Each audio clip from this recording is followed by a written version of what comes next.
Amber Lowe, and I will be doing the mock interview. The first question is, according to the Growing Success, what is the purpose of assessment and evaluation? There are many purposes of assessment and evaluation according to the Growing Success. One area is that it improves student learning and informs instruction for the teacher. It's a way for teachers to provide effective feedback to students about how they can achieve their goals of the intended learning, and also to set steps up so they can achieve goals, and also next steps. Assessment and evaluation offer students strategies for improvement. It's a way for students to track their progress so they are aware of their progression throughout the year. It's also very communicative in that it informs parents and stakeholders, as well as students, of how the student is progressing and the student's level of achievement throughout the year or for that one particular assignment.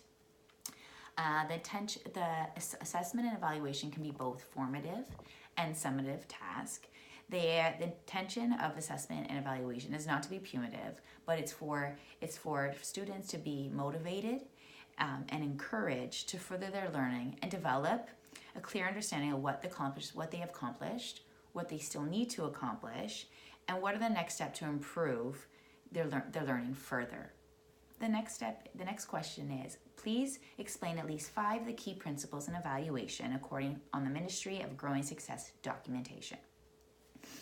The first one is that as teachers, we must plan assessments around the curriculum so students know how to achieve a high grade. Another step is that as teachers, we need to communicate to students, parents, stakeholders in a student-friendly manner, language, so that they're very aware of what is expected, what they need to do in order to achieve the intended learning goal.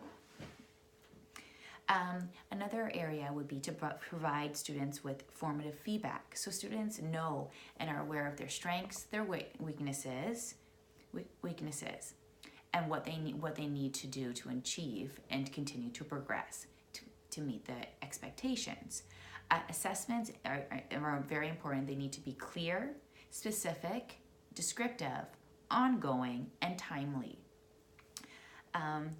Another area is that assessments need to be differentiated. Within the classroom dynamic, you will have a variety of different learners. So it's imperative for teachers to incorporate many different different types of assessment, so that all students are given the platform to showcase and to demonstrate that they have achieved the intended learning goal.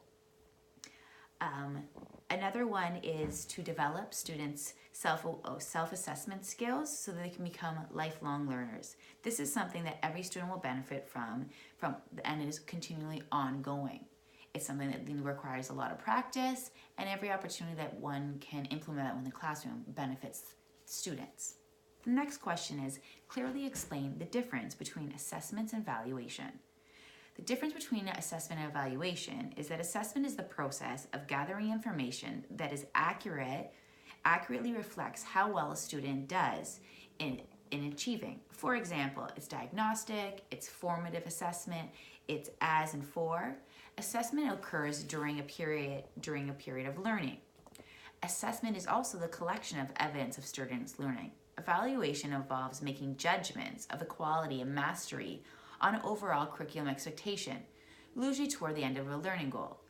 Evaluation has specific criteria and expectation. Evaluation communicates the student's level of achievement, parents, and stakeholder. Evaluation is also based on observation, conversation, and students' progress. At the end, evaluation typically goes towards a grade, whether it be a letter and/or a percentage.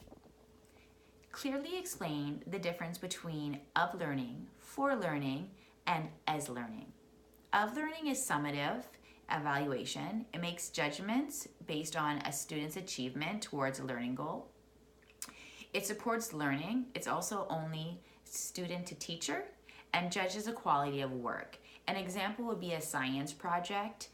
There's specific criteria when the teacher is assessing, and she would determine if the learning target was achieved and demonstrated through that science project, and the criteria that was outlisted were successfully delivered. For learning is formative, it's ongoing, it's student-to-student learning, informs instruction, is Diagnostic. This type of learning supports feedback, which helps to improve motivation, confidence, and coaching to help students improve.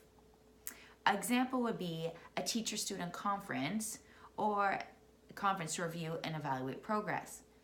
These types of conferences are very beneficial because not only do you strengthen the relationship between the teacher and student, you get a better further understanding of what this student has learned by the way they articulate, and that also an area where they can see how their self-reflection, how they can articulate their self-reflection and a self-assessment. As learning, this is student self to self. It's formative, it's a self-reflection assessment, self-monitoring. This type of learning helps students set goals, prioritize, occurs usually during the learning periods, and informs the next steps in learning. An example of this would write a reflection of how a student asks students to write a reflection or an assessment on how they participate or how they see themselves participating in class discussions. The next one is share 3 concrete examples of how you would use all 3 types of assessment. Assessment for learning. I have used this type of assessment in my practicum when we're doing a science project. Throughout the project, throughout the course of the assignment, we asked students, we met with each student one-on-one to discuss, to check on their progress, if they're meeting their deadlines, if they had any misunderstandings or misconceptions, and also to help them set goals to ensure that they're progressing and they're all going to be able to reach the desired learning thing and be successful for the assignment. Assessment of learning, an example are when students have been given a self-assessment or peer evaluation to complete on their peers. In my mentor class, in my practical class, we have a wall where every week students select one piece of work, whether it be written or a drawing picture. And at the end of the Friday, each student get to pick a paper of their peers and write positive comments of it. And lastly, assessment of learning. An example would be using a rubric mark on a social study assignment, ensuring that all the goals were achieved. It's just as simple. A rubric would be a great example. What are some of the key feedbacks of effective formative feedback? Some of the key effective formative feedbacks would be that it's ongoing, consistent, and leads to revised lesson plans. It takes place during learning and does not do thinking for the students. It focuses on their educational tasks, not their behavior. It's a way to encourage students, inform them of their strengths, inform their areas of weakness, and help them to set goals to improve the area that they're struggling with. Feedback should not be informative, but objective. Lastly, the last question is, how are learning skills important in assessment, and how may you assess them? Learning skills are important because they are used as evidence as to why or why not a child's not learning. They are assessed separately from learning targets. Learning skills help students to succeed beyond the classroom and into their lives. Some ways you can track this through homework, participation. In our mentor class, we have popsicle sticks that you take your name out every day that you contribute to it, so a teacher kind of has an idea of how much they participate.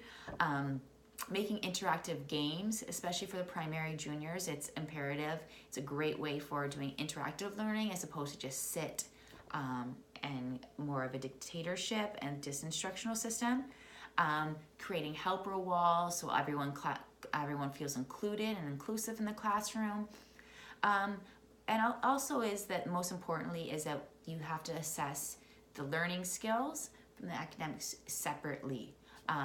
You can't have the bias, let that be reflected in the grade level. They're two separate things, and it's important that they're never combined. That is it, and thank you very much.